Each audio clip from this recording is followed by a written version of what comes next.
Dans cette édition Lorraine, bientôt une législation pour les nouveaux véhicules électriques.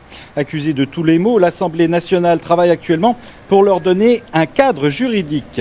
Je vous le disais dans ces titres, accusés de tous les maux, l'Assemblée nationale travaille donc à donner un cadre juridique à tous ces gyropodes, trottinettes et autres skateboards électriques. En Lorraine, certains utilisateurs s'inquiètent donc et regrettent un manque de concertation.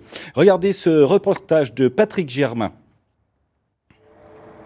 Ils pratiquent le gyropode, la monoroue, l'overboard, le skate ou la trottinette électrique. Ces adeptes du déplacement différent craignent l'arrivée du nouveau décret qui va limiter leur liberté tout en prenant des mesures pour leur propre sécurité.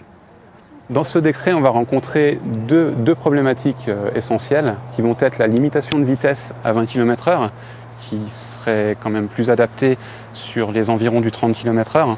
Et la deuxième problématique, ça va être la non-possibilité d'utilisation des routes nationales et départementales. L'esprit du décret cadrait ces nouveaux modes de déplacement au travers d'un statut et des règles, comme l'interdiction de rouler avec des engins dont la vitesse ne serait pas limitée à 25 km/h et l'impossibilité de se déplacer hors des agglomérations sur la chaussée.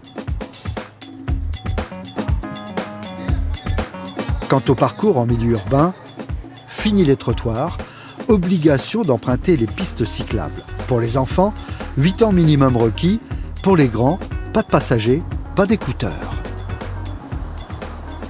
Une des autres problématiques que nous rencontrons, se trouve au niveau des infrastructures et la difficulté en fait d'adapter ces infrastructures à nos différents types de déplacements.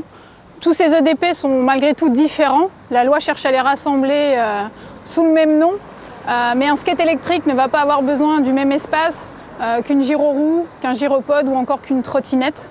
Donc ça, c'est un des problèmes que nous rencontrons. Autre souci, la cohabitation avec les voitures et la circulation quand la piste cyclable s'arrête. Voilà, les images étaient de Dominique Petit-Colas.